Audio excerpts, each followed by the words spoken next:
Lord Bob Blackman with us as well, British MP. Lord Bob Blackman, how do you see what is happening in India presently? Do you believe that this is an effort by the government to sort of trample all over the independent media, in this case the BBC, or do you believe that there's some justification in doing what they're doing? Well, I can't speak about any justification for why the tax authorities are investigating so-called allegations against the BBC. It's quite right that if they've got questions to ask, then it's quite right that the BBC need to answer those questions in relation to the tax affairs of the individual employees. This is a survey, this is an attempt, I think, by the tax authorities to regularise the position. I'm sure that the documents will be provided, that cooperation will be provided by BBC employees, and the matter will be resolved very quickly. But to tie in the absolute disgraceful documentary that was broadcast on the BBC in the UK with this is, I think, wrong in principle. The reality is that that was a very shoddy piece of journalism, poorly researched, cast aspersions on both the Indian government and the Indian judicial system, and therefore it should have been far better thought out, and indeed made suggestions as to how modern India is, and of course contained allegations that were refuted by the Supreme Court back from 20 years ago on the Gujarat riots. So you shouldn't conflate the two issues at all.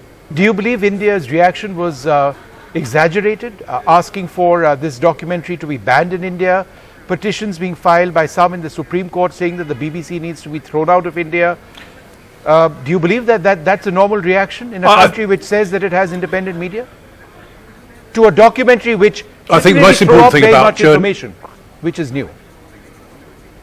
Well, it didn't. What it did was to take some information, cast aspersions, and without proper evidence, smears against both the Prime Minister and the Indian government. And to me, that is poor, shoddy journalism.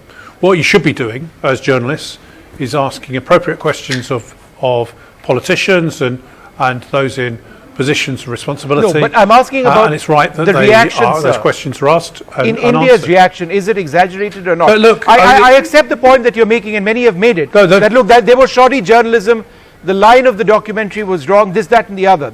That's debatable, but be that as it may, do you believe India's reaction? Well, I'm glad you accept that, and I think that's right. No, I think, look, India's reaction is up to India. It's not for me as a UK politician to interfere in the affairs of India, far from it. What I am commenting on is the reaction from the United Kingdom for what the BBC has done. And we have to remember that the BBC is not an arm of the UK government. It's a totally independent organisation, a broadcasting organisation that broadcasts literally all over the world and is funded in order to provide factual information with solid evidence. Okay. And I'm afraid that documentary series fell far short of that. Okay. Now, it's then for the government of India to decide what it does in relation to an external, remember, a foreign owned organisation wanting to broadcast what they've produced in India. I mean, that's a matter for the Indian government and the Indian authorities. Now, they've decided what they wanted to do, that basically and you believe that is a matter disproportionate? for them, not for me to comment. Okay, all right. No, it's not for me to comment. All right. I think the reality is the BBC should not have produced this propaganda in the first place.